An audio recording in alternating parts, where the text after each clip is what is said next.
नाजरीन, इस ट्रेलर के शुरू में हमें एक बाज़ंतीनी किला दिखाया जाता है जहां पर एक खेल का आगाज होने जा रहा था और काफी ज्यादा लोग भी वहां पर मौजूद थे।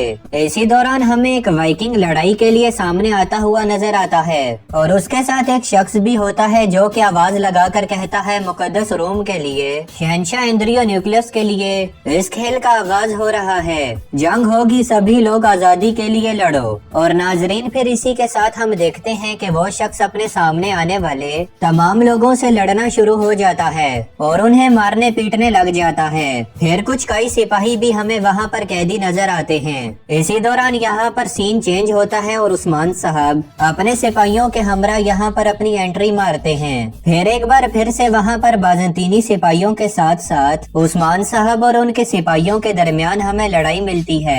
ट्रेलर के दूसरे सीन में हमें उस्मान साहब एक सुल्तान वाले रूप में यानी कि एक बारोब शख्सियत के मानिद नजर आते हैं और कुछ सरदारान से मुलाकात करने के लिए एक कमरे में दाखिल होते हैं। इसी के साथ उस्मान साहब की आवाज भी हमें सुनाई देती है जो कि अपने बेटे से कहते हैं कि मेरे बहादुर बच्चे औरहान गाजी, कारज असर अब तुम्हारी हाकमियत में होगी। नाजरीन, इसी तरह उस्मान साहब हमें एक बाज़ंतीनी किले में भी नजर आते हैं जहाँ पर यकीनन वो शहंशाह से मुलाकात करने के लिए ही आए हैं। इधर एक तरफ एक कमांडर शहंशाह एंड्रियो न्यूक्लियस से कहता है कि उस्मान बे ना ही रुका है और ना ही कभी रुकेगा, इसलिए इसके नए हमले से पहले ही हमें कुछ हरकत करनी होगी। वहीं दूसरी तरफ हमें काई कबीले में एक लड़की आती हुई नजर आती है और उसके साथ हमें एक आवाज भी सुनाई देती है कि मुझे माहिर सिपाही दो, घोड़सवारी कैसे करते हैं ये मैं तुम्हें दिखाती हूँ। इस लड़की को कबीले में आता हुआ देखकर आख्तमूर और उसके साथ सभी लोग बहुत हैरानगी के साथ देख रहे होते हैं और हमारे ख्याल के मुताबिक तो यकीनन ये आख्तम बे की ही बेटी होगी।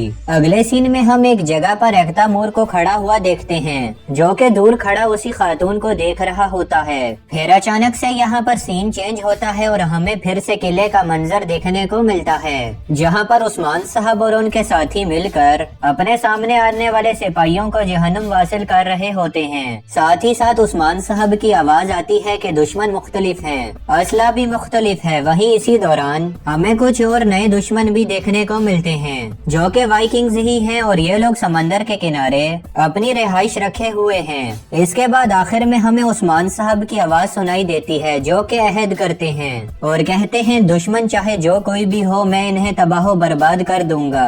और ये कहते साथ ही उस्मान साहब अपने कुल्हाड़ा मेज में घोंप देते हैं। तो